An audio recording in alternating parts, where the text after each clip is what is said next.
kay Congressman. Sa basa, ano po masasabi niyo sa issue na babaero daw kayo? Ay, naku naman, ikaw talaga, Jessica. Showbiz na showbiz ka. Eh, alam mo naman, hindi maiiwasan na may mga lumalapit na kababaihan. Hindi natin matatangian. Ano naman, Congressman, sa basa, masasabi mo sa issue na ang inyong lugar ang pinaka mahirap at walang asenso na panay ka lang kayo? Ay, walang katotohanan yan. Malapit na ang eleksyon, kung talagang iboboto ko ng taong bayan, nangangahulugan niya gusto pa nila ako. At kung hindi naman, naghanap ng kapalit. Pero alam mo, isisi natin yung pag-asenso sa mga tao mismo.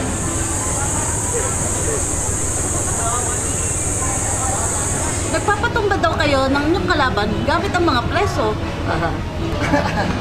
Maraming tumutumba na troso, higalaging. Eh kung talagang meron silang reklamo, di mag-aayos na ng formal at haharapin ko yung mga problema na yan, yung mga reklamo nila. Congressman sa balsa, ano ang susunod yung political plan? Jessica, I'll see you all in the Senate. Sige, mauna na kami.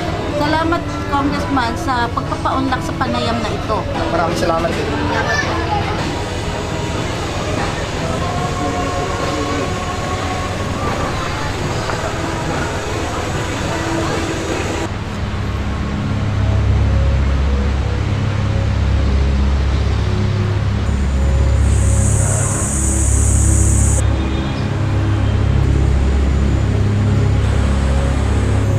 Yes?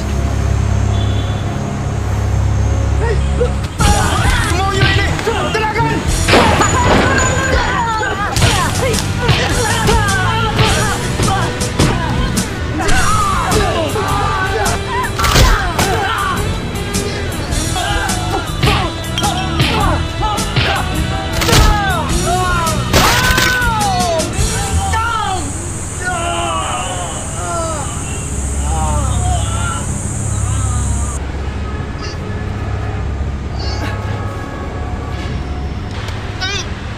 Jess! Ayop ka, Congressman sa balsa. Kinurap mo ang pera ng Samar.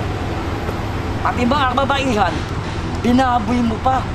Pati asawa ko, di mo pinalampas. Jess, patawad! Hinalay mo! Jess, patawad! Sa harapan ko pa at ng anak ko. Tarantado ka! Jess, patawad! Ha? Alam mo, bagay na bagay sa'yo kapilido mo eh. Sa balsa. Kasi sa bulsa mo napupunta ang pera ng Samar. Hayop ka. Pupunta ka lang sa Samar para kumandidato. Tarantado ka. Hayop kang congressman ka. Tawon mo ko.